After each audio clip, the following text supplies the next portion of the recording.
베아트리체.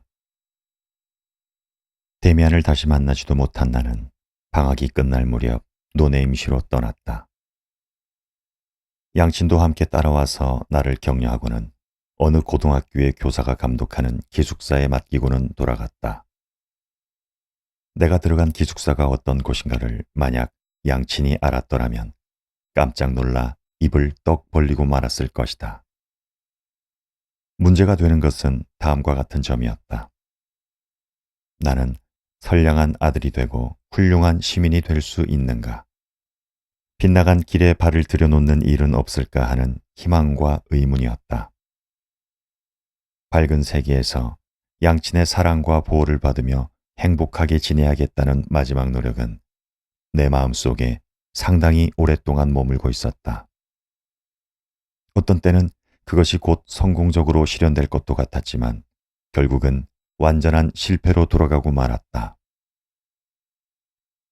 견신내가 끝난 뒤의 방학 기간 중 내가 비로소 느낀 기묘한 공허감과 고독감은 쉽사리 사라지지 않았다. 그 공허함, 그 고독함. 나는 그것을 얼마나 되씹었는지 모른다. 정든 고향과 작별을 구할 때는 이상하리만큼 무감각했다. 슬퍼지지 않는 것이 부끄러울 정도였다. 누나들은 나를 붙잡고 울었지만 나는 그렇게 되지 않았다. 눈물 같은 것은 아예 나올 생각조차 하지 않았다. 나 자신이 생각해도 어처구니 없는 일이었다. 그때까지의 나는 본질적으로 그래도 선량하고 감성적인 소년이었는데 지금은 완전히 달라져 버린 것이다. 밖의 세계에 대해서는 전혀 무관심한 태도를 취하고 내 마음속에서 속삭이는 소리와 금지된 곳으로 흐르는 물소리에 귀를 기울였다. 그런 생활이 며칠 동안이고 계속되었던 것이다. 그 몇 달간의 키가 부쩍 자란 나는 이미 소년다운 귀여움을 잃은 나를 바라보고 있었다. 키는 컸지만 몸집이 가늘어 균형이 잡히지 않은 얼치기의 모습으로는 사랑이나 귀여움을 받을 수 없다는 것을 느꼈으며 나 자신도 나를 사랑하지 않았다. 그런 모습으로 나는 세상을 둘러보았다. 어떤 목적 의식이 있어서 그런 것은 아니었다. 막스 데미안을 꼭 만나야겠다고 생각할 때가 자주 있었지만 그에 대한 증오심을 느낄 때도 한두 번이 아니었다. 현재의 생활이 병독을 짊어진 것처럼 고통스럽고 비난하게 된 것도 모두 그의 탓이라고 생각될 때가 간혹 있었기 때문이다. 기숙사 생활이 시작된 처음 며칠 동안은 같은 기숙사생들로부터 아무런 사랑도 존경도 받지 못했다. 그들은 나를 엉큼한 놈이니 불쾌감을 주는 놈이니 하고 경원했는데 나는 그것이 오히려 마음에 들어 일부러 그런 태도를 더욱 노골적으로 나타냈다. 그리고는 고독 속에 몸을 던졌다. 이와 같은 내 행위는 겉으로는 세상을 멸시하는 남성적인 행위로 보였지만 내 마음속에는 우수와 절망이 가득 차 있었다. 발작적으로 엄습하는 그 적들을 나는 당해내지 못했던 것이다. 학교에서는 지금까지 배운 지식으로 그럭저럭 지낼 수가 있었다. 동급생들은 그전 학교에 비해 지능이나 학력이 얼마쯤 뒤떨어져 있는 것 같아 그들을 무시했는데 그러는 동안에 나와 같은 또래의 동급생을 아주 어린아이로 취급하는 버릇이 생기고 말았다. 그런 상태가 1년가량 계속되었다. 11월 초순의 일이었다. 그 무렵에 나는 아무리 날씨가 나빠도 산책하는 습관이 있었다. 깊은 생각에 잠겨 산책하는 데서 나는 일종의 환희를 맛보았던 것이다. 우울함과 세상에 대한 멸시와 자기 모멸에 가득 찬 환희였다. 어느 날 저녁, 나는 안개가 깔린 거리 어귀를 거닐고 있었다. 가로수가 늘어선 넓은 한적한 길에 쌓인 낙엽은 저녁 안개에 축축하게 젖어 있었고 사람의 그림자는 하나도 없었다. 나는 그 낙엽을 헤치면서 걸어갔다. 발끝으로 파헤칠 때마다 이상한 냄새가 물씬물씬 코를 찔렀다. 멀리 보이는 나무숲은 안개 속에 숨어있는 유령의 그림자 같았다. 어느 쪽으로 방향을 잡아볼까? 길가의 가로수 밑에서 잠시 발을 멈추고 나는 길바닥에 떨어져 꺼멓게 썩어가는 나뭇잎의 냄새를 개걸이 든 것처럼 들이마시면서 사방을 둘러보았다. 내 마음은 이 냄새를 반겨 맞아 주었다. 아, 내 마음의 공동을 메우는 것은 이 냄새뿐인가? 인생이란 이렇게도 재미없는 것인가? 그때 한 길 저쪽에서 외투에 깃을 세운 사람이 나타났다. 나는 그가 누군지 알아볼 겨를도 없이 발길을 돌려 그곳을 떠나려고 했다. 그러자 그가 말을 건넸다. 야, 이거 싱클레어 아니야? 그는 우리 기숙사에서 제일 나이 많은 알폰스 베크라는 학생이었다. 나를 어린아이 다루듯 내 숙부나 뭐나 되는 것처럼 나를 얕잡아 취급하는 것을 제외하면 전적으로 호감이 가는 놈이었다. 그는 곰처럼 힘이 세고 사나운 놈이라 학생들은 물론 선생들까지도 꼼짝 못한다는 소문이 나돌고 있었다. 어쨌든 그는 언제나 우리 화제의 중심인물이 되어 있었다. 이런 데서 뭘 하고 있었니? 시라도 읊고 있었어? 그는 걸걸한 목소리로 물었다. 선배가 어린 후배를 얕잡아보고 아무렇게나 말을 거는 그런 투였다. 아니야, 시는 무슨 시? 나는 일부러 무뚝뚝한 말로 대답했다. 그는 어른이 너털거리듯이 한바탕 웃어젖히고는 뭐라고 열심히 짓거리기 시작했다. 우리는 어깨를 나란히 하고 걸었다. 이봐 싱클레어, 이놈이 그 방면에 대해서는 잘 모르지 않을까 하고 나를 염려해 줄 필요는 조금도 없어. 황혼의 안개 속을 이렇게 거닐고 있으면 그런 감정은 저절로 생기는 법이야. 이런 걸 뭐라고 하더라? 가을의 정서라고나 해둘까? 시라도 한마디 읊어볼까 하는 기분이 되는 심정은 알만해. 물론 그 시는 자연은 죽어간다거나 청춘은 사라지다 하는 종류지. 하인리히 하이네처럼 말이야. 난 그렇게 감상적인 사람은 못 돼. 감상이라는 성격은 내 마음 어느 모퉁이에도 없다는 것처럼 이번엔 얼굴의 표정까지 무뚝뚝하게 만들고 나는 그의 말을 용수철 튕겨내듯이 되넘겨 주었다. 좋아. 그런 건 아무래도 좋아. 한데 이런 날씨에는 포도주라도 한 잔 조용히 마실 수 있는 장소를 찾는 게 좋을 것 같은데. 어때? 함께 해볼 생각은 없니? 혼자 마시는 건 멋쩍은 일이야. 상대가 없던 참인데 네가 나타나 줬으니 고맙군 그래. 왜? 싫어? 뭐 네가 모범생이 되고 싶어 한다면 나도 억지로 권하진 않겠어. 나는 유혹하는 걸 그리 좋아하지 않는 사람이니까. 얼마 후 우리는 뒷골목의 어느 주점으로 들어갔다. 그리고 포도주를 마셨다. 처음에는 마음이 들뜨고 어쩐지 기분이 이상했다. 그런 술집에 들어가 글라스를 기울이는 것은 생전 처음이었기 때문이다. 몇 모금 마시고 나니 제법 술기가 도는 것 같았다.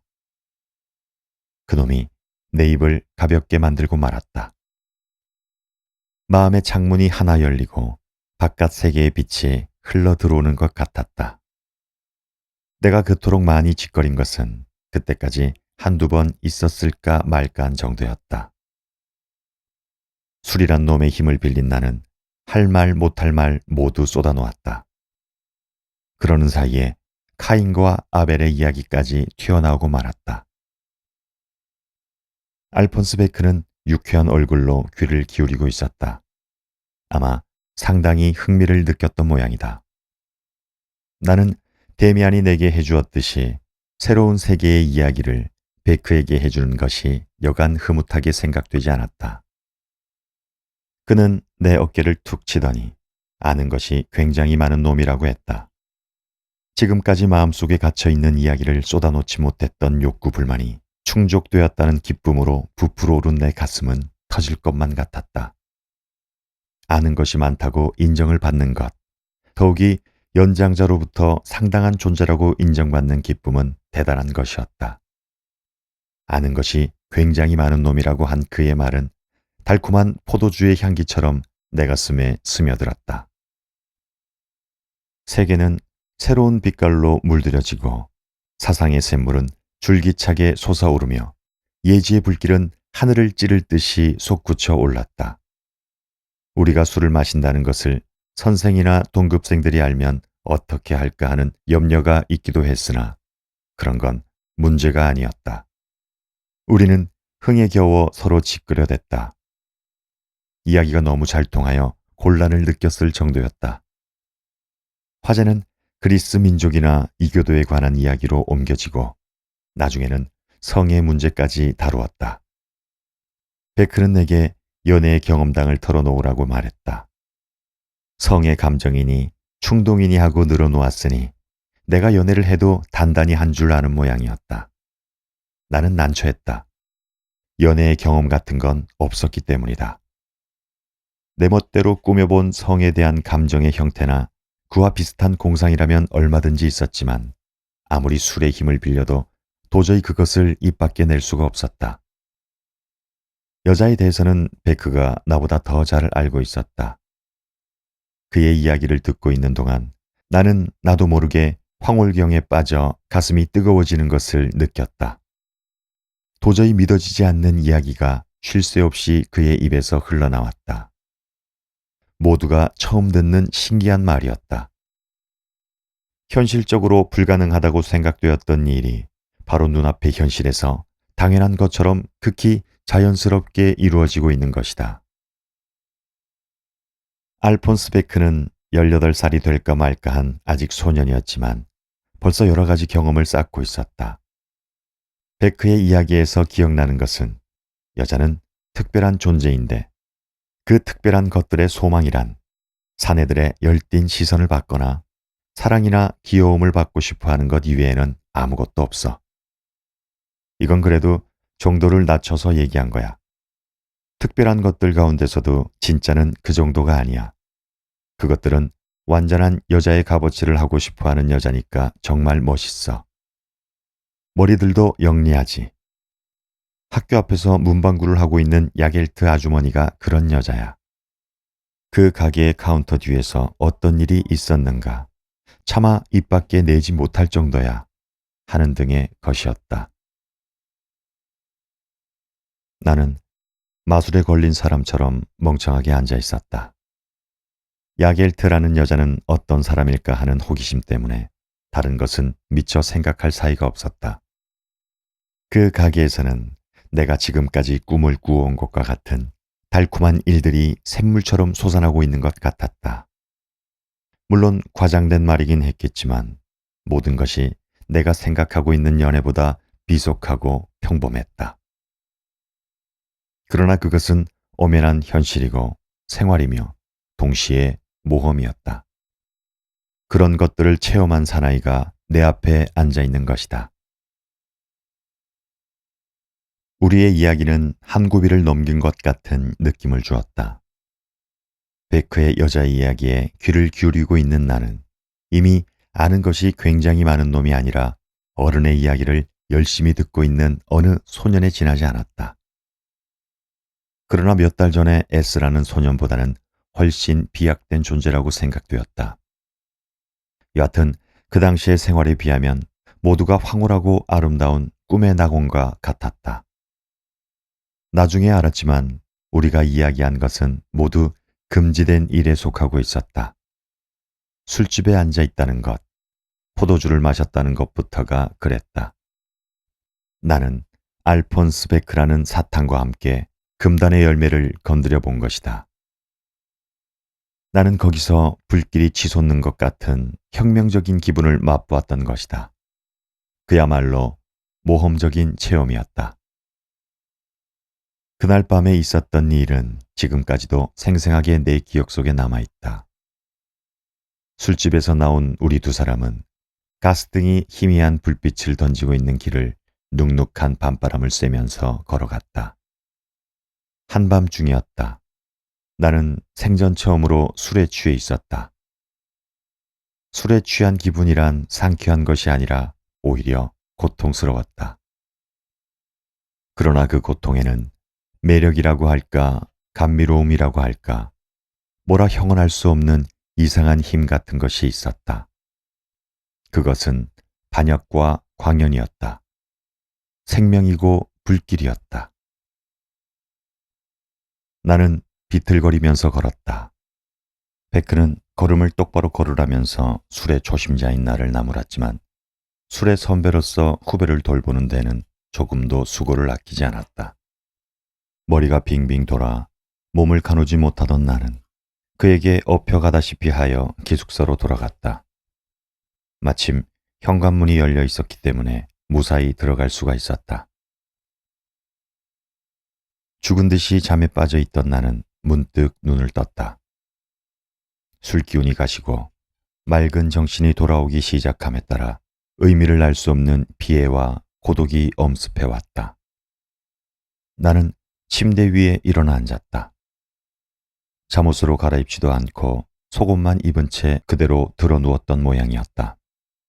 방바닥에는 옷과 구두가 흩어져 있었고 담배 냄새도 났다. 두통과 구역질과 목이 타는 듯한 갈증 때문에 견딜 수 없는 고통을 느꼈지만 그런 가운데도 전에 볼 수 없었던 전경이 내 마음속에 떠올랐다. 고향의 집, 부모, 누나들, 화단 등이었다. 조용하고 아늑했던 옛날의 내 침실도 보였다. 라틴어 학교도, 거리의 시장도, 데미안도, 견신내 수업도 모두 떠올랐다. 모두가 밝고 아름다웠으며 빛나고 있었다. 모두가 거룩하고 깨끗하며 멋이 있었다. 어제까지, 아니 몇 시간 전까지 나는 이 모든 것이 눈에 떠올라 주기를 기다리고 있었다. 이 모든 것은 나를 기다리고 있었다. 나는 그렇게 생각했던 것이다. 그런데 지금 모든 것이 사라지고 저주받은 것이 되고 말았다. 그 저주받은 것들은 날 좁은 세계로 몰아넣고 노려보고 있었다. 옛날의 황금시대, 천국에서 생활하던 소년 시절부터 내 양친에게서 받은 모든 그리운 것, 정성과 애정이 어린 어머니의 키스 하나하나, 해마다 찾아오는 크리스마스, 경건한 일요일 아침, 화단의 꽃송이 하나하나, 그런 것들을 모두 이 흙발로 지디겨 버린 것이다. 만약 신의 사도들이 나를 붙잡아 교수대로 끌고 간다 하더라도 나는 신전을 더럽힌 인간의 쓰레기라고 체념하고 기꺼이 따라갔을 것이다. 교수대에 올라가는 것이 당연하다고 생각했을 것이다. 그것이 내 마음의 정경이었다.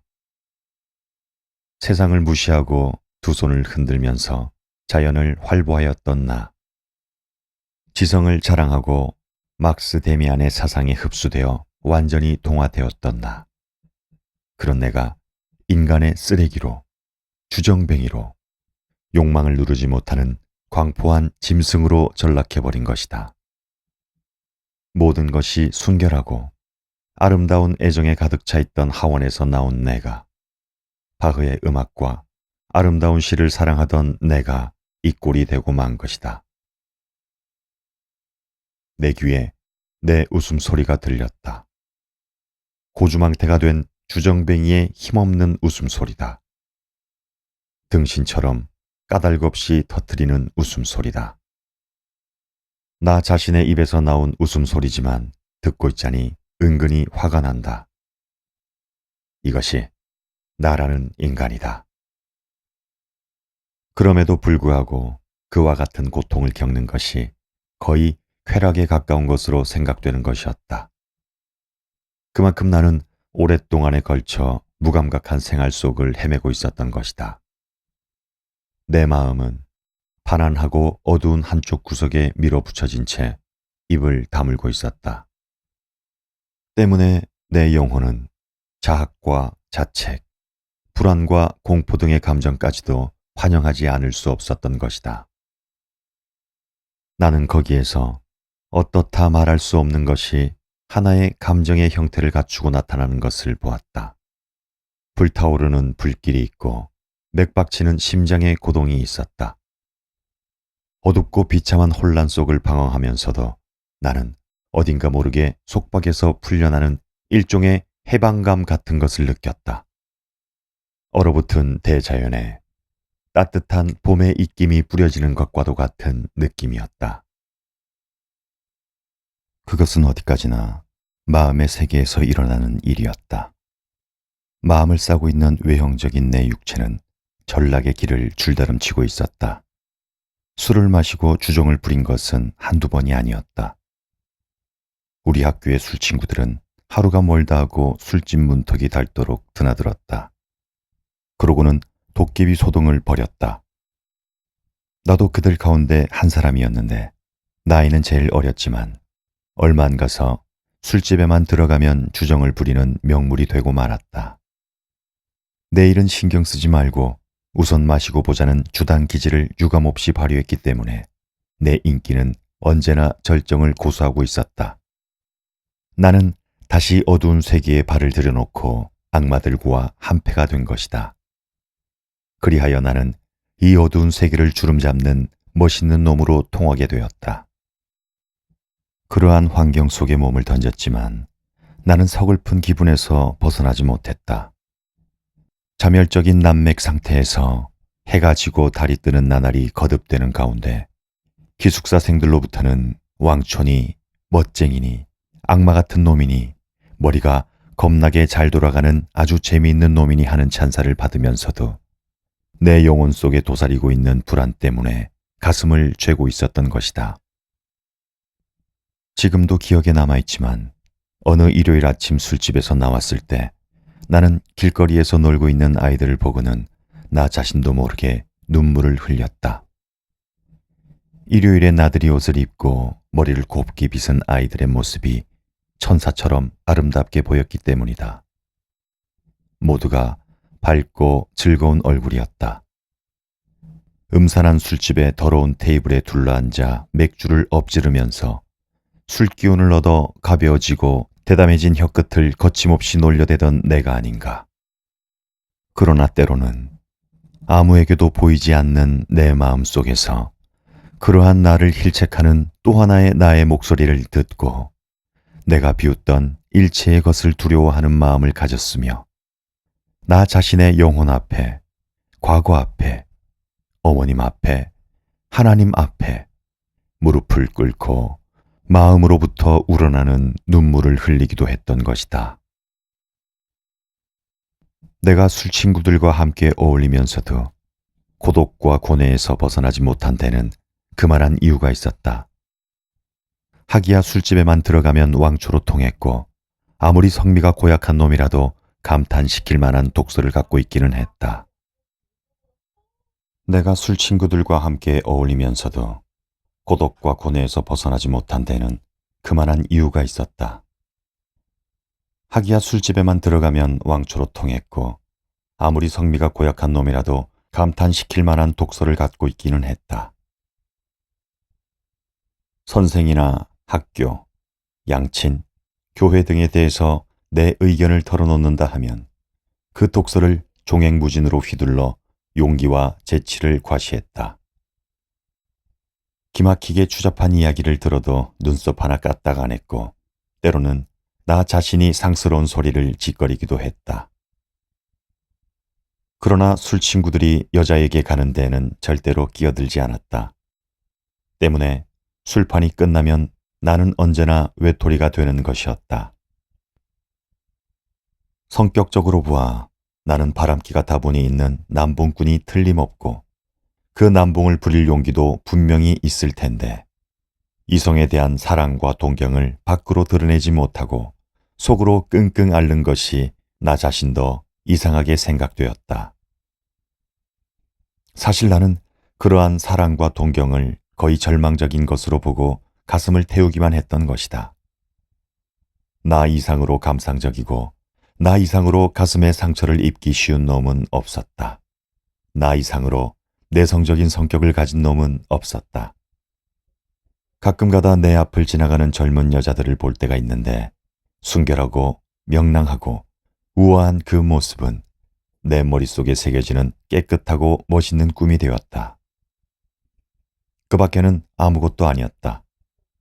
너무나 아름답고 순결하기 때문에 내게는 도저히 손이 미치지 않는 곳에 있는 존재로밖에는 생각되지 않았던 것이다. 야겔트 아주머니의 문방구에도 얼마 동안은 가지 못했다. 그녀의 얼굴을 보면 알폰스 베크의 말이 머리에 떠올라 견딜 수 없었기 때문이다. 그런데 이상하게도 여러 친구들 가운데 섞여 있으면서도 고독을 느꼈고 또 그런 내가 그 일당들과는 전혀 다른 존재라고 생각하면 할수록 그들로부터 떨어져 나오기가 곤란했던 것이다. 그 당시 마구 술을 퍼마시고 난장판을 벌이는 것이 정말 즐거운 일이었던가. 지금도 이 질문에 대해서는 자신 있는 대답을 할 수가 없다. 솔직히 말하면 나는 포도주든 맥주든 조금만 마셨다 하면 다음날 아침 잠에서 깨어나도 술에서는 깨어나지 못했다. 숙취의 괴로움에서 벗어나지 못할 만큼 나는 술이 약했다. 그런 술을 왜 마시는가? 내 주변의 모든 여건이 강압과 강제로 갖추어져 있었기 때문에 그렇게 하지 않을 수 없었던 것이다. 술의 힘을 빌리지 않으면 내 신상에 어떤 이변이 닥쳐올지 짐작조차 할 수 없는 상태에 있었던 것이다. 나는 혼자 있는 것이 두려웠다. 분출구를 찾는 마음의 소용돌이는 내성적인 성격이기에 오히려 뜨겁고 격렬하여 외계의 자극이나 도움이 없이는 그것을 누를 수가 없을 것 같았으며 간혹가다 찾아드는 이성희의 동경, 대상이 없는 연심에 불안을 느꼈던 것이다. 내가 무엇보다도 아쉬워한 것은 친구가 없다는 것.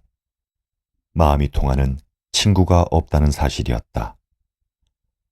얼굴을 맞대면 즐거움을 느낄 수 있는 정도의 동급생은 두어 명 있었지만 그들은 모두 얌전한 패들이라 의식적으로 나를 피하고 있었다. 내 악업이 벌써 옛날에 드러나 이마에 딱지가 붙어 있었기 때문이다. 나는 내 주위의 모든 사람에게 도저히 구제받을 수 없는 불량 소년, 그것도 악마 이상으로 바람기가 있는 불량 소년으로 인정되고 있었다. 학교에서는 몇 번인가 엄한 벌을 받았으며 그러다가 결국은 학교에서 쫓겨나고 말리라는 것이 일반의 정평이었다. 나 자신도 그것은 알고 있었다. 나는 선량한 학생이 아니었다. 그런 상태가 오래 계속될 리는 없다고 생각하면서 눈가림으로 그럭저럭 명맥을 유지해 나갔던 것이다. 신은 우리를 고독하게 하고 따라서 우리를 자기 본연의 위치로 돌아가게 한다. 그 길은 여러 가지가 있다. 그 당시 신이 나와 함께 걸은 것은 그 길이었다. 그야말로 악몽과 같은 길이었다. 나는 지금 마술로 옥매인 내가, 몽상가인 내가 양심의 가책을 받고 불안에 떨면서 어둡고 불길한 그 길을 걸어가는 모습을 본다. 피로에 지쳐 무거운 다리를 끌고 걸어가는 것이다. 더럽고 끈적끈적한 것들이 제멋대로 흩어져 있는 사이를 지나 더럽고 끈적끈적한 것들이 제멋대로 흩어져 있는 사이를 지나 맥주와 컵과 독솔로 밝힌 밤을 넘어가는 길이다. 연심이 향하는 대로 여자를 찾아가다가 악취가 풍기는 수렁에 빠져버리는 꿈이 있는데 내 경우가 그렇다. 여자를 찾아 쓰레기나 그 밖에 오물이 산더미처럼 쌓인 뒷골목의 어두운 길을 밤새도록 헤매는 것이다. 그 길 끝에는 고독이 있다. 술 냄새와 여자의 환상 뒤에는 달갑지 않은 이 고독이 찾아온다. 무자비하리만큼 위험 있는 에덴의 문지기가 내가 미쳐 발을 들여놓기도 전에 굳게 문을 닫아버린 것이다. 거기서 자기 자신의 향수가 시작된다. 사감의 편지를 받고 아버지가 노네임시에 왔다. 아버지가 최초로 불시에 내 앞에 나타난 순간 나는 흠칫하는 충격과 함께 온몸이 떨렸다. 그러나 그의 겨울이 끝날 무렵 두 번째로 사감의 경고 편지를 받고 왔을 때는 겁을 내지 않았다. 그래서야 되겠느냐고 질책하는 아버지의 말을 한쪽 귀로 흘려버렸던 것이다. 집에서 걱정하는 어머니를 생각해서라도 새 사람이 돼달라고 애원하는 말에도 태연하기만 했다. 화가 난 아버지는 만약 마음을 바로잡지 않으면 가문의 불명예 일은 하지만 퇴학 처분을 하도록 학교 당국에 의뢰하고 감화원에 집어넣겠다고 했다. 제발 그렇게 해주십시오 하고 나는 속으로 외쳤다. 아버지는 아무런 목적도 달성하지 못한 채 집으로 돌아갔다. 나는 아버지가 측은하게 생각되었다. 그에게는 내 마음으로 통하는 길을 발견할 수 있는 눈이 없었던 것이다. 그 정도에서 머물고 있는 것도 괜찮은 일이다 하고 생각했다. 내가 어떤 길을 걸을 것인가, 어떤 인간이 될 것인가가 아버지에게는 중요한 문제임에 틀림없겠지만 그런 건 아무래도 좋았다. 나 자신으로서 어떤 인간이 되건 어떤 길을 걷건 상관없는 일이었다. 술집에 진을 치고 마음대로 열을 내는 기묘한 방법으로 나는 이 세계와 싸우고 있었다. 감탄할 만한 것이 못 되는 이 방법이 항의와 반항의 형식이었다. 이와 같이 나 자신을 전락의 길로 몰아넣으면서 나는 때때로 이런 생각을 해보는 것이었다. 세상이 나를 외면하는 이상 좀 더 보람을 느낄 수 있는 보다 높은 사명을 주지 않는 이상 나 같은 인간이 타락하는 것은 당연하며 그로 인해 세상이 손해를 입어도 할 수 없는 일이다. 그 해 크리스마스는 정말 불쾌하게 넘겼다. 어머니는 나를 보고 깜짝 놀랐다. 전보다 키는 더 컸지만 살이 쑥 빠지고 핏기를 잃은 얼굴은 누렇게 변해 있었고 양쪽 볼은 움푹 패어 있었기 때문이다. 거슴츠레한 눈은 아예 빛을 잃고 있었다. 얼마 전부터 끼기 시작한 안경과 코 밑에 보송보송하게 돋아난 수염이 어머니의 눈을 더욱 놀라게 했다. 누나들은 한쪽 구석으로 몰려가서 키득키득 웃고 있었다. 모두가 내 비위를 건드리는 것뿐이었다. 서재에서 아버지와 이야기를 할 때도 불쾌감을 누를 수가 없었고 몇 사람의 친척들과 인사를 나눌 때도 그랬다. 그 가운데서도 특히 불쾌한 것은 크리스마스 이브의 기억이다. 내가 철이 들고 맞이하는 크리스마스는 철이 들었다는 것은 사리 분별을 의미하는 것이 아니라 의식 활동의 시작을 가리킨다. 내가 철이 들고 맞이하는 크리스마스는 애정과 은혜에 감사하는 우리 가정의 중요한 축제일이었다. 그리고 양친과의 연결이 새로워지는 밤이었다. 그런 크리스마스 이브가 불쾌하기만 생각되었던 것이다. 예년대로 아버지는 성서를 펼쳐들고 거기서 그들은 양떼를 지키고 있었다는 구절을 읽었다. 누나들이 선물을 쌓아놓은 테이블 앞에 화려한 옷차림으로 서 있는 것도 예년과 다름이 없었다. 그러나 아버지의 목소리는 전과 같지 않았다. 어머니도 슬픈 얼굴이 되어 있었다. 내게는 모든 것이 불쾌하게 느껴졌다. 선물도, 축복도, 누가복음도, 크리스마스도 모두 싫었다. 모두가 내게 고통을 주는 것으로 밖엔 생각되지 않았다. 벌꿀을 넣고 만든 과자는 달콤한 향기를 풍기면서 지금은 이미 옛날의 환상이 되어버린 갖가지 추억을 생각나게 했다. 크리스마스 트리도 전나무의 향긋한 냄새를 풍기면서 그런 옛 추억들을 이야기하고 있었다. 그 지겨운 시간이 빨리 지나가기를 나는 신에게 빌었다. 겨우내 그런 상태가 계속되었다. 교단 평의회는 내게 엄한 계고를 내리고 제명 처분하겠다고 위협했다. 어차피 끝장이 나고야 말 것. 멋대로 해봐라. 될 대로 되라는 식이다. 나는 막스 데미안에 대해서 특별한 관심이라기보다 원한을 품고 있었다. 오래전부터 데미안과는 만나지 않고 있었다. 노네임 씨의 학교로 옮겼을 무렵 2번가량 편지를 냈는데 회답이 없었다. 그래서 방학 때도 그를 방문하지 않았던 것이다. 지난 가을 알폰스 베크와 만났던 그 공원 옆 한길에서 한 소녀의 모습이 눈에 띄었다. 생나무 울타리에 파릇파릇한 새싹이 돋기 시작하는 이른 봄이었다. 불쾌한 생각과 걱정이 가슴에 가득 차 있던 나는 그 길을 혼자서 산책하고 있었다. 그 무렵 나는 마음 편할 날이 없었다. 건강이 좋지 않았고 게다가 주머니 사정도 궁색하여 여러 사람한테 빚을 지고 있었는데 유흥비로도 쓸 겸 빚도 갚을 겸 그럴듯한 핑계를 붙여서 돈을 보내달라고 집에 편지를 보내지 않으면 안 될 형편에 처해 있었다. 그런데 그 핑계를 생각해내는 일이 아주 고역이었다. 몇몇 가게에는 외상값이 밀리기 시작했다. 담배값이 제일 많았다. 그러나 그런 외상값 같은 것은 그다지 큰 걱정거리가 아니었다. 내가 물속에 뛰어들든가 가마원으로 돌아가 버리면 노네임 씨와는 인연이 끊어지기 때문이다. 자질구레한 외상값 같은 것은 문제도 되지 않았다.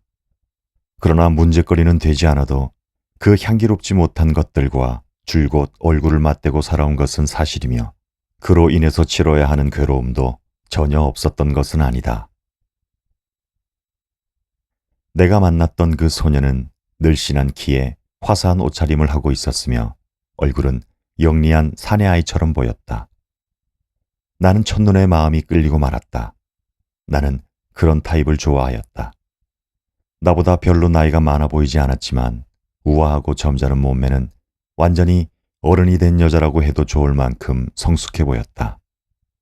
자부심 같은 표정이 역력히 드러나 있는 그녀의 얼굴은 어딘가 모르게 사내아이 같은 인상을 풍기고 있었다.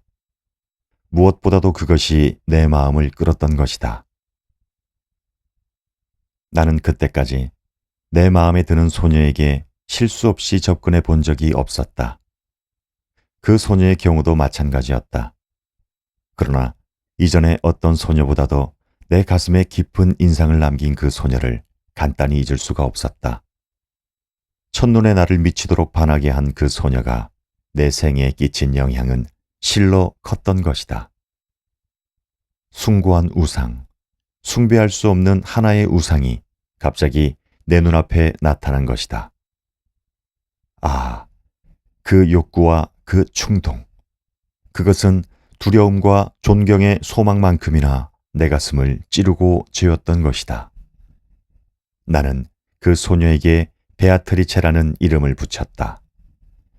단테를 읽은 적은 없었지만 내가 갖고 있던 영국 그림의 복제를 통해서 베아트리체의 면모를 알고 있었기 때문이다. 그 그림에는 영국의 예술운동인 라파엘로 전기파의 기법으로 그려진 청아한 소녀상이 담겨 있었다. 팔다리가 길고 목이 가늘며 손과 얼굴에 정령이 살고 있는 것 같은 모습이었다. 내가 만난 그 소녀도 예쁜 사내아이와 같은 그 얼굴에 어떤 정령이 살고 있는 것 같았지만 그 그림 속의 베아트리체를 그대로 닮았다고는 할 수 없었다.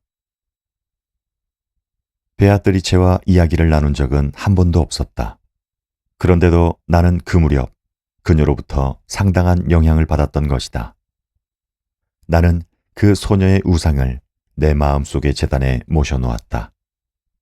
그녀는 곧 내게 하나의 성역으로 통하는 길을 열어주었다. 나를 신전에서 기도하는 사람으로 만든 것은 바로 그 소녀였던 것이다. 술을 퍼마시고 밤길을 쏘다니는 방종한 생활에서 나는 점점 멀어져 갔다. 그리하여 나는 다시 고독을 이겨낼 수 있게 되었다. 책도 읽고 산책도 즐기게 되었다.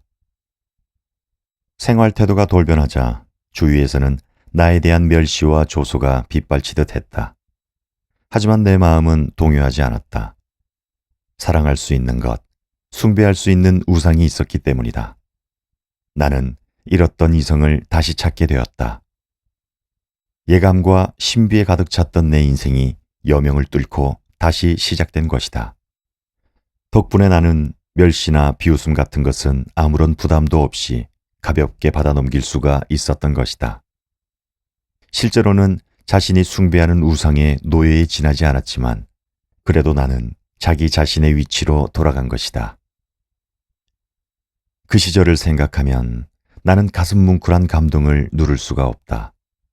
나는 다시 성의껏 노력을 하여 한때 무너졌던 생활의 잔해에서 하나의 밝은 세계를 쌓아 올리려고 했다. 그리고 내 마음속 깊이 잠겨 있는 어둡고 사악한 것을 떼어내버리고 하나님 앞에 무릎을 꿇고 완전히 밝은 세계에 영원히 머물게 해달라는 오직 하나의 절실한 소망 가운데서 생활했다. 이번에 밝은 세계는 어느 정도 나 자신의 창조에 의한 것이라고 할 수 있다. 그것은 어머니의 품속으로 뛰어들거나 책임이 없는 안일 속으로 파고드는 것이 아니라 책임과 자제를 수반한 새로운 노력에 의한 봉사였다. 내가 스스로 만들어낸 봉사, 나 자신의 요구에 의한 봉사였다. 나는 육체적인 욕정을 누르지 못해 얼마나 괴로워했는지 모른다. 그 욕정의 노예가 되지 않으려고 언제나 도망다녔던 것이다. 나는 무엇보다도 먼저 거룩한 불로 욕정을 태워 마음을 깨끗하게 하지 않으면 안 되었다. 어두운 것과 추잡한 것은 말끔히 없애버리려 했다. 신음소리와 더불어 지새우는 밤이나 추잡한 그림을 앞에 놓고 가슴을 두근거리는 밤이 있어서는 안 되었다. 그리하여 나는 베아트리체라는 우상을 모시는 제단을 내 마음속에 만들어 놓고 그녀에게 나를 바침으로써 하나님께도 바칠 수 있었던 것이다. 나는 지금까지 어두운 곳을 향하고 있던 생활의 흥미를 빼앗아 밝은 곳을 지향하는 노력의 희생으로 바쳤다. 내 목표는 쾌락이 아니라 순결이었다. 행복이 아니라 아름다움과 영성이었다.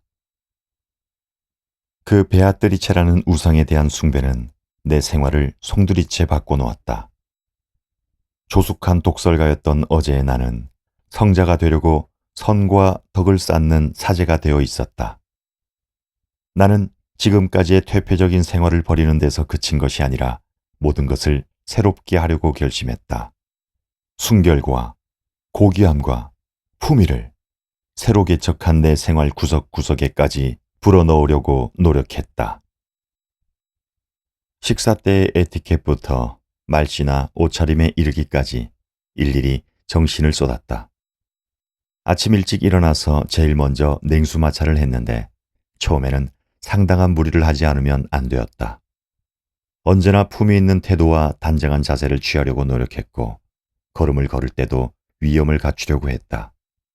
주위 사람들에게는 우스꽝스럽게 보였을지도 모르고 안이 꼽게 여겨졌는지도 모르지만 나로서는 그것이 모두 신에 대한 봉사였던 것이다. 새로운 마음가짐을 표현하려고 시도한 여러 가지 새로운 훈련 가운데서 가장 중요한 것이 하나 있었다. 그림의 습작이 바로 그것이다. 나는 그림을 그리기 시작했던 것이다. 내가 갖고 있던 영국인이 그린 베아트리체 상이 그 소녀를 닮지 않았다는 것이 그 동기였다. 내 나름대로 그녀의 모습을 그려봐야겠다고 작정한 것이다. 나는 새로운 기쁨과 희망을 품고 화폭과 그림 물감, 화필, 팔레트, 컵, 연필 등을 준비했다. 아틀리에로 사용할 방도 마련되어 있었다. 조그마한 튜브에 들어있는 서양화인 템페라 그림 물감이 특히 인상적이었다. 그 가운데는 사나크롬의 초록빛도 있었다. 그것을 하얀 팔레트에 짜내어 놓았을 때의 기쁨과 황홀감은 지금까지도 생생하게 기억에 남아있다. 나는 온갖 정성을 다해서 그림을 그리기 시작했다. 사람의 얼굴을 그리는 것은 어려웠기 때문에 우선 다른 것부터 해보기로 하고 방 안의 장식물이나 화단, 가공의 배경, 예배당 앞에 서 있는 나무, 아치형 다리 같은 것을 그려보았다. 그것을 몇 번인가 거듭한 끝에 나는 드디어 베아트리체를 그리기 시작했다. 그런데 그것이 잘 되지 않았다. 아무리 정성을 기울이고 기교를 부려도 베아트리체와는 생판 다른 얼굴이 되고 마는 것이다. 화가 나서 처음 몇 장은 찢어버렸다. 캔버스 앞에 앉으면 나는 가끔 길거리에서 만나는 베아트리체의 얼굴을 생각해내기 위해 한참 동안이나 눈을 감고 있었다. 그러나 실물과 최대한 똑같이 그려내려고 애를 쓰면 쓸수록 더 형편없는 그림이 되곤 했다. 그러나 실물과 최대한 똑같이 그려내려고 애를 쓰면 쓸수록 더 형편없는 것이 되곤 했다. 그리하여 결국 실물 묘사는 단념하고 붓이 움직이는 대로 가공의 얼굴을 그리기로 했다. 두어 번의 습작을 거쳐 하나의 그림을 완성했을 때 그것이 비록 가공의 얼굴이긴 했지만 나는 어느 정도의 희열과 만족감을 느꼈다. 그 완성판을 되풀이해서 그리는 동안에 어떤 성과 윤곽이 뚜렷하게 나타났다. 실물과 닮았다고는 할 수 없지만 그 성과 윤곽이 점점 그 소녀의 타입을 갖추어 가고 있었다. 나는 꿈속을 더듬는 때와 같은 마음으로 붓을 놀리면서 선을 긋기도 하고 물감칠을 하기도 했는데 그것은 무슨 파의 어떤 기법에 의한 것이 아니라 반은 장난삼아 멋대로 그려대고 있었던 것이다. 어느 날 나는 거의 무의식 중에 또 하나의 얼굴을 완성했다. 그것은 지금까지 내가 그린 어느 얼굴보다도 강렬한 인상을 풍겼다. 내게 이야기를 걸어오는 얼굴, 살아있는 얼굴이었다. 그 소녀의 얼굴은 아니었다. 여자의 얼굴이라기보다 오히려 사내 얼굴에 가까웠다. 머리칼은 그 소녀처럼 부드럽고 윤기가 흐르는 블론드가 아니라 약간 붉은 빛을 띤 갈색이었다. 턱은 아주 단단해 보였고 입은 빨간 꽃이 핀 것처럼 벌어져 있었다. 전체적으로 보아 얼굴이 굳어져 있어 가면 같은 느낌을 주었으나 인상은 강렬하고 신비로운 생명이 가득 차 있었다. 나는 그 그림에서 기묘한 인상을 얻었다. 일종의 신의 모습처럼 보이기도 했고 신성한 가면처럼 보이기도 했다. 절반은 남성이고 절반은 여성이며 나이는 몇 살인지 모른다. 강한 의지를 나타내는 동시에 꿈을 꾸고 있는 것처럼 보이며 나무 조각 같은 얼굴에 은밀한 생명이 넘치고 있었다. 그 얼굴에는 내게 이야기를 건넬 수 있는 어떤 힘이 있었다. 그것은 내가 그린 얼굴, 내가 창조한 생명인데도 내게 여러 가지 요구를 내세웠다. 그 얼굴은 누군가를 담고 있었다. 그런데 그 누군가가 어떤 사람인지 알 수 없었다. 그 기묘한 초상화는 내 상념 속에 파고들어 함께 생활하고 있었다. 그런 생활이 한동안 계속되었다. 나는 그 그림을 서랍 속에 감추어 두었다. 사람들 눈에 띄면 그것도 그림이냐고 비웃음을 받을 것이 틀림없기 때문이었다. 그러나 내 방에 아무도 없을 때는 그 그림을 꺼내놓고 즐거운 이야기 상대로 삼았다. 밤에는 침대 발치에 벽에 붙여놓고 잠이 들 때까지 바라보았다. 아침에 눈을 뜨면 제일 먼저 그것을 바라보았다. 마침 그 무렵 나는 어린 시절에 언제나 그랬던 것처럼 매일 밤 꿈을 꾸었다. 그 몇 년 동안 꿈이라고는 꾼 적이 없었다. 그러던 것이 다시 찾아온 셈이다. 그러나 꿈의 내용은 전과 달라져 있었다. 나는 꿈속에서 내가 그린 인물과 여러 번 만났다. 마치 살아있는 사람처럼 친절하게 이야기를 걸어오기도 하고 노골적으로 저기를 보이기도 했으며 어떤 때는 얼굴을 찡그리고 나타나는가 하면 전혀 딴 사람처럼 아름답고 고귀한 인물이 되기도 했던 것이다. 어느 날 아침, 그런 꿈에서 깨어나는 순간, 나는 그 꿈속의 인물이 내가 어떤 인간인가를 환히 알고 있는 것이 틀림없다고 생각했다. 나는 그 꿈속의 인물이 내가 어떤 인간인가를 환히 알고 있는 것이 틀림없다고 생각했다. 어머니만큼이나 나를 잘 알고 있는 듯한 생각이 들었다. 내 이름을 부를 때만 해도 그랬다. 훨씬 옛날부터 나를 알고 있었고 또 나를 자주 만났지만 내가 그림으로 그려놓기 전까지는 나를 만나면 얼굴을 돌려 그대로 모르는 척하고 지나쳐 버렸는지도 모른다. 여하튼 그 인물이 나를 잘 알고 있는 것처럼 생각되는 것이 이상했다. 벽에 붙여놓은 그 그림을 들여다보고 있으면 점점 수수께끼에 빠져드는 것 같았다. 처음 보는 사람의 얼굴이 아니었다. 부드러운 갈색 머리와 절반은 여자 같은 입술, 묘하게 생긴 귀와 넓은 이마 등 분명히 기억에 있는 사람의 얼굴이었다. 나는 침대에서 뛰어내려 그림 앞에 바싹 다가가서 그 얼굴을 들여다보았다. 크게 떠진 채 움직이지 않는 파란 눈을 유심히 쳐다보았다. 오른쪽 눈은 왼쪽 눈보다 조금 높은 데 붙어 있었다.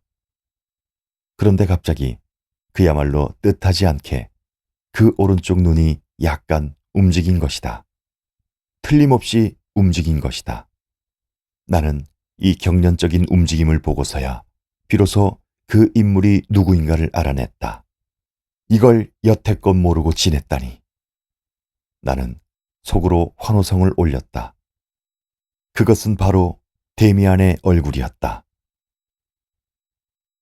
나중의 일이지만 나는 그 초상화의 얼굴과 데미안의 실제 표정을 몇 번이나 비교해 보았다. 닮은 데도 있지만 전혀 똑같다고는 할 수 없었다. 그러나 데미안임에는 틀림없었다. 어느 초여름날 저녁, 오렌지빛 햇살이 내 방의 서쪽 창문으로 비스듬히 비쳐 들어오고 있을 때였다. 베아트리체라고 할까, 데미안이라고 할까, 나 자신도 구별할 수 없는 그 초상화를 벽에 붙여놓고 한참 동안 바라보고 있었다. 얼굴의 윤곽은 뚜렷하게 나타나지 않았으나 저녁 햇살에 붉게 물든 눈이나 이마나 유달리 빨갛게 보이는 입은 화면에서 떠올라 불타고 있는 것처럼 보였다. 어둠의 그늘이 덮이기 시작하여 그런 얼굴이 보이지 않게 된 뒤에도 나는 오랫동안 그 초상화 앞에 마주 앉아 있었다. 그러는 동안에 이상하게도 그 초상화의 얼굴은 데미안도 아니고 베아트리체도 아니고 나 자신의 얼굴이라는 생각이 들었다. 물론 내 얼굴이 그렇게 생긴 것은 아니다. 그 그림은 내 생활의 내용이며 내 세계의 내부였다. 내 운명이고 내 수호신이기도 했던 것이다. 언젠가 내 앞에 벗이 나타난다면 그는 이런 얼굴의 사나이가 틀림없을 테고 연인이 나타난다면 틀림없이 이런 얼굴의 여자이리라. 그것이 내 삶과 죽음의 운명이었다. 그 무렵 나는 어떤 책을 읽고 있었다. 그것은 전에 읽은 책보다도 내게 깊은 감명을 주었다. 아마 니체를 제외하면 내 생애를 통해서 그 책만큼 은은한 향기를 맛보게 한 것은 없으리라. 그 책은 독일 문인인 노발리스인데 서간문이나 단장도 수록되어 있었다. 그 가운데는 이해할 수 없는 것도 더러는 있었으나 구절구절마다 내 마음을 강렬하게 끌어당겼던 것이다. 그것을 몇 번이나 되풀이해서 읽는 동안에 저절로 외워졌던 격언 한 구절이 문득 머리에 떠올랐다. 나는 그 격언을 초상화 밑에 펜으로 적어 넣었다. 운명과 심정은 하나의 개념을 나타내는 이름이다. 나는 그 격언의 의미를 그제야 이해하게 된 것이다. 그 무렵에도 나는 내가 베아트리체라고 이름을 붙인 소녀와 자주 만났으나 그전처럼 감동을 느끼는 일은 없어지고 말았다. 그러나 만나보면 마음의 회합이나 감정적인 예감은 느낄 수 있었다. 말하자면 너는 나하고 마음이 통한다. 너라는 것은 너 자신이 아니라 네 초상화를 의미한다. 너는 내 운명의 일부분이다라는 느낌과 같은 것이었다. 막스 데미안을 만나보고 싶다는 생각이 다시 강렬해졌다. 벌써 몇 년째나 소식을 모르고 있었다. 단 한 번 방학 때 만난 적이 있는데 그때 데미안과의 사이에 어떤 일이 있었는가. 그 이야기를 덮어두고 여기까지 지나쳐온 것은 솔직히 말해서 허영심에 들떴던 그 당시의 나를 드러내놓기가 부끄러웠기 때문이다. 조금 늦은 감이 있지만 건너뛴 이야기의 빈틈을 지금 메워야겠다. 전에 말한 것처럼 데미안과 만난 것은 방학 기간 중이었다. 공부를 한다고 객지에 나가 학교와는 전혀 반대 위치에 있는 술집에서 낮과 밤을 보냈던 그 당시였으니 방학을 맞아 고향의 집으로 돌아가는 것도 그다지 달갑게 여겨지지 않았다. 유일한 안식처인 술집에 드나들 수가 없었기 때문이다. 어쨌든 방학 덕분으로 나는 고향으로 돌아갔다. 무료한 시간을 메우려고 낯익은 거리의 뒷골목을 건들건들 걸어 다니다가 뜻밖에도 그를 만났다. 그 순간 나는 프란츠 크로모를 생각하지 않을 수 없었다. 그 악마에게 시달리던 것을 지금 내 앞에 있는 데미안이 구해줬다고 생각하니 불쾌해서 견딜 수가 없었다. 나는 그의 은혜를 입은 것이 아니었던가. 아무리 소년 시절의 장난 같은 일이라 하더라도 만약 데미안이 나를 구해주지 않았더라면 그 악마한테 얼마나 시달림을 받았을지 모른다. 그런데 남의 은혜를 입은 것이 나로서는 박해를 받는 것보다도 오히려 고통스럽고 견딜 수 없이 불쾌했던 것이다. 그는 내가 먼저 인사하기를 기다리고 있는 것 같았다. 나는 그 눈치를 알아차리고 마음의 동요가 조금도 없는 것처럼 태연한 얼굴로 인사를 했다. 그러자 데미안은 손을 내밀었다. 그리고 내 손을 힘있게 쥐고 흔들었다. 따뜻하면서도 냉담한 사나이의 악수였다. 그는 손을 놓고 내 얼굴을 찬찬히 들여다보면서 많이 컸구나 싱클레어 하고 말했다. 그 자신은 조금도 달라 보이지 않았다. 젊은 사람 같기도 하고 늙은 사람 같기도 한 너무나 어른스러운 얼굴 그대로였다. 그는 내 옆에 서서 걸었다. 우리는 산책을 하면서 여러 가지 이야기를 나누었다. 그러나 아무도 그 당시의 일에 대해서는 말하지 않았다. 싱클레어, 편지를 몇 번 받고도 회답을 못해서 미안하다 라는 말이 나오지 않을까 마음이 조마조마했지만 다행히도 편지에 대해서는 한마디도 하지 않았다. 도대체 편지는 뭐 때문에 했을까? 생각할수록 나 자신의 어리석음이 미워졌던 것이다. 그때는 아직 베아트리체도 없었고 초상화도 없었다. 걷잡을 수 없는 마음으로 술집에만 드나들던 황량한 시절이었다. 뒷골목을 빠져나가 거리 어귀에 이르렀을 때 나는 어디 가서 술이나 한잔하는 것이 어떻겠느냐고 했다. 그는 두말 않고 동의했다. 술집에 들어간 우리는 포도주를 한 병 주문했다. 나는 술이 세다는 것을 보여주기 위해 첫 잔부터 들이켜기 시작했다. 술집에는 가끔 다니나? 그가 물었다. 그럼 가끔도 다니고 자주도 다니지. 술집을 빼놓으면 갈 데가 없으니까 말이야. 뭐니 해도 이놈밖엔 없어. 그럴까? 하기야 그럴지도 모르지. 취흥이란 건 무시할 수 없는 재미야. 그렇지만 술집에서 살다시피 하는 놈들은 이 취흥이란 것을 모르고 넘기는 경우가 많지. 술값을 하려고 우선 주정부터 부리려 들 테니 말이야. 그런 패들치고 제구실을 할 만한 놈은 하나도 없어. 간혹가다 하룻밤쯤 관솔불을 밝혀놓고 참다운 취흥에 젖어보는 것은 좋아. 은밀한 술향기를 맡으면서 거나하게 취해보는 것은 정말 멋있는 일이야. 하지만 그런 짓을 줄곧 되풀이하면 안 되지. 그때는 이미 취흥이 아니라 타락이야. 매일 밤 술집에 앉아있는 파우스트란 상상조차 할 수 없지. 나는 이야기를 들으면서 따라놓은 포도주를 쭉 들이키고는 저기에 찬 눈으로 그의 얼굴을 바라보았다. 파우스트가 흔해 빠진다면 진짜가 무색하겠지? 내가 일부러 퉁명스럽게 말하자 그는 어이가 없다는 듯이 한참 동안 내 얼굴을 쳐다보았다. 그러더니 밝고 자신의 잔소리로 웃었다. 그만두세. 시작해봤자 결말이 나지 않을 테니. 여하튼 술이나 도락을 즐기는 자들의 생활이 선량하고 품행이 올바른 사람들의 생활보다 활기에 차 있긴 하겠지. 그리고 또 이건 책에서 봤지만 도락자의 생활은 신비주의자가 되는 준비 같은 거라고 하더군. 예언자는 모두 그런 패들 가운데서 나오지. 성 아우구스티누스의 경우가 그렇지. 그도 그전에는 말도 못할 도락자였거든. 나는 그런 이야기에는 동조하지 말아야겠다고 마음먹고 내게는 아무런 상관도 없는 듯 퉁명스럽게 말했다. 거야 뭐 각자의 취미에 달려 있겠지. 솔직한 말이지만 난 예언자인가 뭔가 하는 것들과는 아무 관계도 없어. 그는 눈을 가느다랗게 뜨고 나를 흘끗 쳐다보았다. 내 마음을 충분히 알 수 있다는 눈치였다. 이봐 싱클레어. 네가 듣기 싫어하는 얘기를 할 생각은 조금도 없어. 그건 그렇고 지금 네가 무슨 목적으로 술을 마시고 있는지 그 문제는 좀처럼 풀기가 어려워. 너도 모르고 나도 모르는 일이야.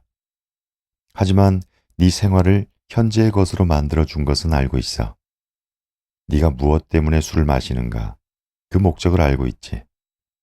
우리 마음속엔 무엇인가가 들어앉아 있는데 그것이 모든 것을 알고 있고 모든 것을 원하고 있으며 또 모든 것을 우리 자신보다 훨씬 능란하게 해결하고 있어. 이건 알아둘 만한 일이야. 자, 그럼 난 가봐야겠어. 우리는 술집에서 헤어졌다. 나는 그대로 눌러앉아 남은 것을 말끔히 마셔 없앴다. 훈계하듯 하는 데미안의 이야기가 어쩐지 비위에 거슬렸다. 술값을 치르려고 카운터에 가보니 계산은 이미 끝나 있었다. 데미안이 술값을 낸 것이다.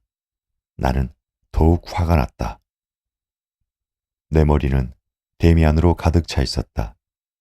거리 어귀의 술집에서 이야기한 그의 말 한마디 한마디가 내 기억 속에 되살아났다. 우리 마음 속에는 무엇인가가 들어앉아 있는데 그것이 모든 것을 알고 있고 모든 것을 원하고 있으며 또 모든 것을 우리 자신보다 훨씬 능란하게 해결하고 있어. 이건 알아둘 만한 일이야. 나는 벽에 붙여놓은 그림을 쳐다보았다. 방안이 어두워져 윤곽조차 구별할 수 없었지만 그 눈에서 아직 불타오르고 있는 것만은 똑똑히 보았다. 그것은 데미안의 눈이었다. 만약 그의 눈이 아니라면 내 마음 속에 들어앉아 있는 무엇인가의 눈이 틀림없다. 나는 얼마나 데미안을 만나고 싶어 했는지 모른다. 그의 소식은 전혀 듣지 못하고 있었다. 그는 내 손이 미치지 못하는 곳에 있었던 것이다. 그는 어느 대학에서 공부를 하고 있고 그의 어머니도 다른 곳으로 이사를 했다는 것. 내가 풍문을 통해서 들은 이야기는 이것뿐이었다. 나는 막스 데미안에 대한 추억을 내가 크로모의 노예로 있을 당시까지 거슬러 올라가서 더듬어 보려고 했다. 내 마음은 크로모 사건이라는 과거의 기점을 향해 줄다름질 쳤다.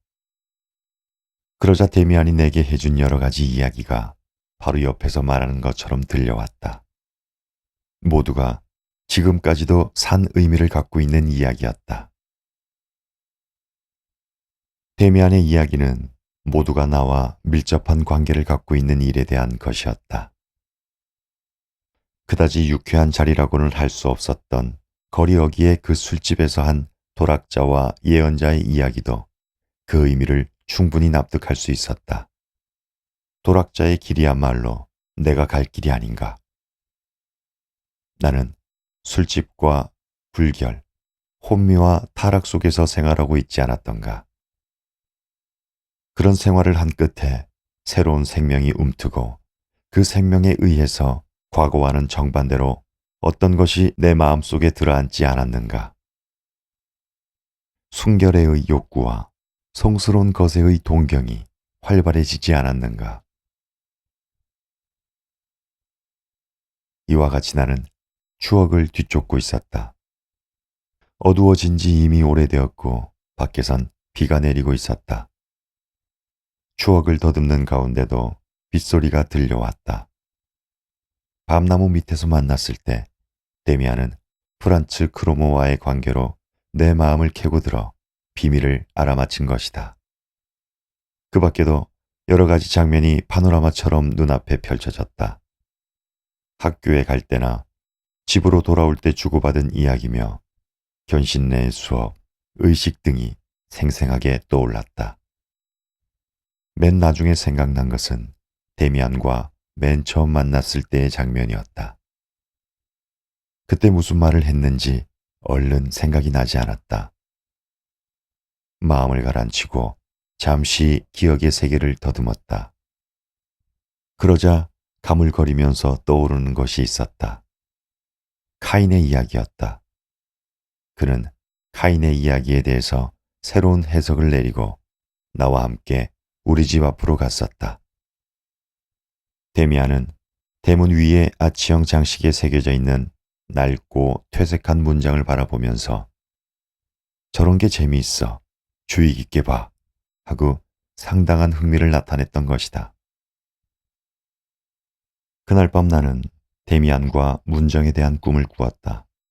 그 문장은 빙글빙글 돌고 있었다.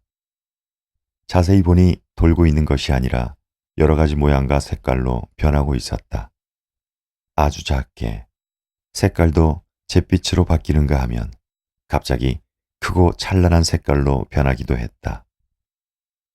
데미안은 그것을 손바닥 위에 올려놓고 형태나 색깔은 변해도 문장의 성격은 변하지 않는다고 설명했다.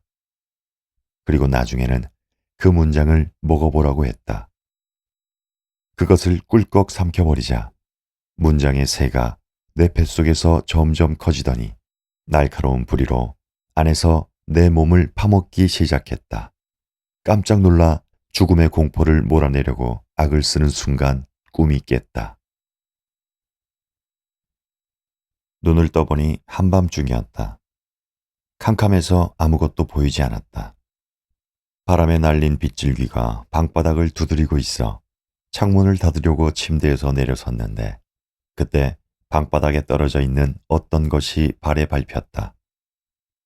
아침이 되어서야 그것이 내가 그린 그림이라는 것을 알았다. 비가 뿌린 방바닥에 떨어져 물기를 머금은 채 퉁퉁 불어 있었다. 나는 그것을 말리기 위해 주름을 펴고 흡수지에 끼워서 무거운 책으로 눌러놓았다. 다음날 꺼내보니 마르기는 했지만 그림은 아주 딴 것이 되어 있었다. 빨갛던 잎은 색깔이 바래고 옆으로 번져서 얼마간 얇아져 있었다. 그러고 보니 영락없는 데미안의 입이었다. 나는 새로운 그림에 착수했다. 문장의 새를 그려보기로 작정한 것이다. 그러나 그 새가 실제로는 어떤 모양을 하고 있었는지 기억에 남아있지 않았다. 문 앞에 가까이 가서 자세히 본다고 하더라도 뚜렷하게 식별할 수 없게 되어 있었다. 새겨 넣은 지 오래되었으며 몇 번씩이나 페인트를 새로 칠했기 때문이다. 그 새는 어떤 물건 옆에 서 있거나 그 위에 앉아 있거나 둘 중에 하나라고 생각된다. 그 물건이란 꽃이 아니면 바구니나 둥우리 같았고 그것도 아니면 나뭇가지인지도 몰랐다. 나는 그것이 뭐가 됐건 상관하지 않고 이미지가 뚜렷하게 남아있는 부분부터 그리기 시작했다. 무턱대고 잘 그리려는 욕심에서 그린 물감은 모두 밝고 진한 색을 썼다. 그런 식으로 그려나가다 보니 새의 머리는 황금색이 되어 있었다. 마음 내키는 대로 선을 긋고 색칠을 하는 작업을 며칠 동안 계속한 끝에 그림을 완성시켰다. 내가 그린 것은 일종의 맹조였다. 머리는 사나운 매를 닮았고 부리는 더욱 날카로웠다. 그 새는 푸른 하늘을 배경으로 몸의 절반이 어두운 지구 속에 파묻혀 있었는데 그 모양이 마치 알에서 깨어나려고 바둥거리는 것 같았다. 한참 들여다보고 있는 동안에 그 새가 내 꿈에 등장했던 문장의 새하고 똑같다는 생각이 들었다. 데미안에게 편지를 쓴다는 것은 설령 그쪽 주소를 알고 있다 해도 나로서는 불가능했을지 모른다. 그러나 나는 그 무렵 모든 일을 꿈과 같은 예감으로 처리하고 있었기 때문에 그 매 그림을 그에게 붙여주려고 결심했다. 그가 받아보건 못 받아보건 그런 것은 아무래도 좋았다. 그림에는 아무것도 적어놓지 않았다. 내 이름조차 쓰지 않았다. 찢어져서 너덜거리는 종이의 가장자리를 깨끗하게 잘라낸 다음 큰 봉투에 넣어 친구의 이전 주소로 붙였다. 시험날이 다가왔기 때문에 나는 여느 때보다 더 열심히 공부를 하지 않으면 안 되었다. 내가 생활 태도를 개선한 뒤부터는 학교 선생들도 다시 나를 친절하게 대해주었다. 아직 모범생이라고 할 수 없었지만 불과 몇 년 전까지만 해도 퇴학 처분을 받을 처지에 있었고 또 그것이 누구에게나 당연한 일로 간주되고 있었던 만큼 정신을 차리고 학생의 본분으로 돌아와 학업에 열중하게 되었다는 것만도 다행한 일이라 하지 않을 수 없었다. 이젠 아무도 퇴학 처분 운운하는 사람이 없었고 나 자신도 잊고 있었다. 아버지의 편지투도 다시 이전으로 돌아가 비난이나 협박의 문구는 자취를 감추고 말았다. 그러나 나는 내 신상에 어떤 변화가 일어났는가에 대해서는 아버지에게도 그 밖에 누구에게도 알려주고 싶지 않았다. 그 변화가 내 양친이나 학교 선생들이 바라는 것과 일치한 것은 우연에 지나지 않았다.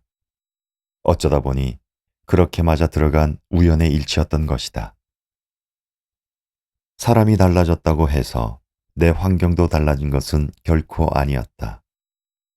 친구들을 새로 사귀지도 않았고 어떤 특정한 인물에 접근하지도 않았다.